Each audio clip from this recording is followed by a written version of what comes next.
کہ جب بھی اب ہم سورہ فاتحہ پڑھیں تو ہمارے ذہن میں ترجمہ ہمیں یاد ہو جائے اور اس ترجمے کی برکت سے سورہ فاتحہ کے نور سے مستفید ہو جائیں، نماز میں خشوع و خضوع بھی نصیب ہوگا۔ الحمد، آپ پڑھیے میرے ساتھ، الحمد تمام خوبیاں، للہ اللہ کے لیے ہیں، رب العالمین جو سارے جہان والوں کا پالنے والا، الرحمن بہت زیادہ رحم کرنے والا، الرحیم بہت مہربان، مالک یوم الدین قیامت کے دن کا مالک۔ یوم عربی میں دن کو کہتے ہیں، دین سے یہاں مراد جزا، فیصلہ، قیامت۔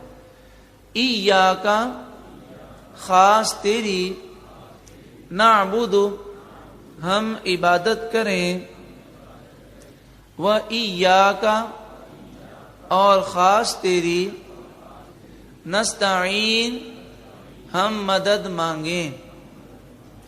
عام طور پر ترجمہ کیا جاتا ہے ہم تیری ہی عبادت کرتے ہیں اور تجھ ہی سے مدد مانگتے ہیں، وہ کہ لفظی ترجمہ یہی بنتا ہے، لیکن چونکہ یہ دعا ہے تو دعا کے اندر علماء نے، مفسرین نے فرمایا ترجمہ اس طرح ہو جیسے دعا مانگ رہے ہیں کہ اے مالک و مولا تو ہمیں توفیق عطا فرما کہ ساری زندگی تیری ہی عبادت کرتے رہیں اور تجھ ہی سے مدد مانگتے رہیں۔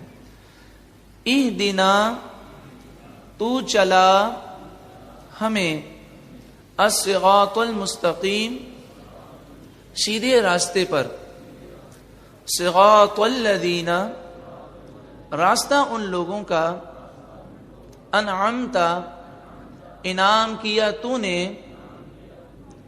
علیہم جن پر، غیر المغضوب نہ ان لوگوں کا غضب کیا گیا، علیہم جن پر، ولا الضالین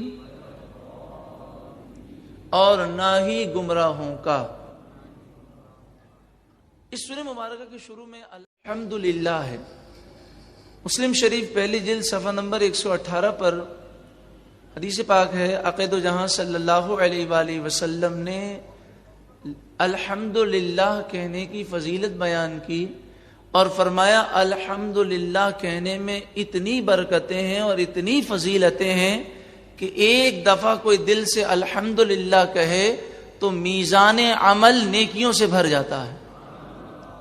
جب کوئی بندہ اللہ کی دی ہوئی نعمت، کسی نعمت پر الحمدللہ کہتا ہے تو اللہ تعالی اس کو اس سے افضل نعمت عطا فرماتا ہے۔ تو اب دیکھیں ماشاءاللہ اللہ تعالیٰ نے ہمیں یہ نعمت عطا فرمائی، قرآن سمجھنے کے لیے ہم جمع ہوئے، زور سے کہیے الحمدللہ۔ الحمدللہ تمام خوبیاں اللہ کے لیے ہیں، رب العالمین جو سارے جہان والوں کا پالنے والا، الرحمن بہت زیادہ مہربان، الرحیم بہت مہربان، الرحمن کے معنی بہت زیادہ رحم کرنے والا، مالک یوم الدین قیامت کے دن کا مالک۔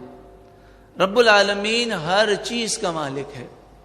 قیامت کا ذکر اس لیے کیا گیا کہ قیامت کا تصور بھی یاد آ جائے، اور یہاں تو مجازی مالک ہیں، میں اپنے گھر کا مالک ہوں تو آپ اپنی کار کے مالک ہیں، حقیقی مالک تو اللہ تعالیٰ ہے، لیکن مجازی طور پر ملکیت پائی جاتی ہے۔ کل بروز قیامت اللہ کے سوا کوئی ظاہری مالک بھی نہیں ہوگا، حقیقی مالک تو وہی ہے۔ قرآن مجید فرقان حمید سورہ آل عمران آیت نمبر 26 تیسرا پارہ رکو نمبر 11 میں فرمایا، قل اے محبوب آپ فرمائیے، اللہم اے اللہ، مالک الملک اے ملک کے مالک، تؤتی الملک من تشاء تو جسے چاہتا ہے بادشاہت دے دیتا ہے، وتنزع الملک ممن تشاء اور جس سے تو چاہتا ہے بادشاہت لے لیتا ہے، وتعز من تشاء عزت کا بھی تو ہی مالک ہے، جسے چاہے تو عزت دیتا ہے، وتذل من تشاء اور جسے چاہے تو ذلیل و رسوا کر دیتا ہے۔ بیدک الخیر، تیرے ہی دست قدرت میں ساری خیر ہے، ساری بھلائیاں ہیں، انک علی کل شیء قدیر، بے شک تو ہی ہر چاہت پر قادر ہے۔ عزت کا وہ مالک ہے، ہر چیز کا وہی مالک ہے، اس کی بارگاہ میں جھک جائیے، وہ دنیا اور آخرت میں دائمی عزت عطا فرمائے گا۔ یوم الدین، قیامت کا دن، سورۃ المعارج آیت نمبر 4، 29واں پارہ، 7ویں رکوع میں ارشاد فرمایا، تعرج الملائکۃ والروح الیہ فی یوم کان مقدارہ 50,000 سنہ۔ 50 مانے 50، الفا مانے 1000، سنہ مانے سال۔ قیامت کا وہ ایک دن 50,000 سال کا ہوگا۔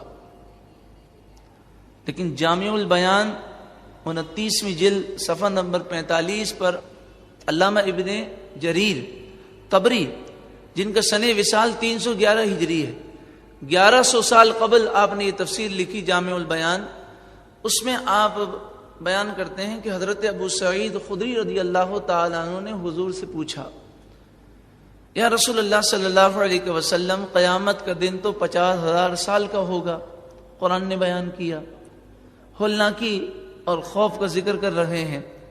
نبی اکرم صلی اللہ علیہ وآلہ وسلم نے ارشاد فرمایا، قسم اس ذات کی جس کے قبضے قدرت میں محمد صلی اللہ علیہ وسلم کی جان ہے، مومن یعنی نیک صالح مسلمان پر اس دن آسانی کی جائے گی، حتیٰ کہ جتنی دیر میں وہ دنیا میں فرض نماز پڑھتا ہے، قیامت کا دن اس سے بھی جلدی گزر جائے گا۔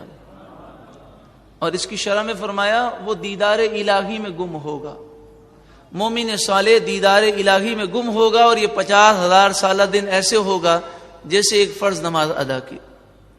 ارشاد فرمایا، ایاک نعبد، ہم تیری ہی عبادت کریں، و ایاک نستعین، اور تجھ ہی سے مدد مانگیں۔ دیکھیے شرعی مسئلہ یہ ہے کہ حقیقی مددگار اللہ تعالی ہے، جو بھی مدد کرتا ہے باذن اللہ کرتا ہے، کسی میں ذاتی طاقت نہیں۔ کوئی مخلوق مدد کرے، چاہے وہ ولی ہوں، چاہے نبی ہوں، چاہے عام لوگ ہوں، روحانی مدد ہو، جسمانی مدد ہو، جو بھی مدد کرتا ہے وہ باذن اللہ ہے، اس کی ذاتی طاقت نہیں، اللہ کے اذن سے ہے، اللہ کے حکم سے ہے، اللہ کی اجازت سے ہے۔ اور قرآن مجید فرقان حمید اور احادیث طیبہ میں ایسی کئی آیتیں اور احادیث ہیں جس میں مخلوق سے مدد مانگنے کی اجازت موجود ہے، اور جس کی شرح میں یہ فرمایا اگر یہ سمجھا جائے کہ حقیقی مددگار کون ہے، اللہ، اور مخلوق ذریعہ ہے، تو ولی اور نبی سے بھی مدد مانگنے میں کوئی حرج نہیں ہے۔ اس کی مزید تفصیل انشاءاللہ تعالی اگلی آیتوں میں آپ کے سامنے پیش ہوگی۔ اہدنا الصراط المستقیم، تو چلا ہمیں سیدھے راستے پر، صراط الذین انعمت علیہم، راستہ ان لوگوں کا جن پر تو نے انعام کیا۔ اب یہ انعام یافتہ لوگ کون ہیں؟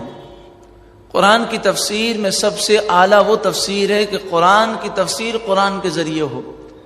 تو سورہ فاتحہ میں انعام یافتہ لوگوں کا ذکر کیا گیا، اور اس کی تفسیر سورۃ النساء آیت نمبر 69، 5واں پارہ، 6 رکوع میں فرمائی، وَمَن يُطِعِ اللَّهَ وَالرَّسُولَ فَأُولَٰئِكَ مَعَ الَّذِينَ أَنْعَمَ اللَّهُ، جو اللہ اور اس کے رسول کے فرمانبردار ہیں وہ ان لوگوں کے ساتھ ہوں گے جن پر اللہ نے انعام فرمایا۔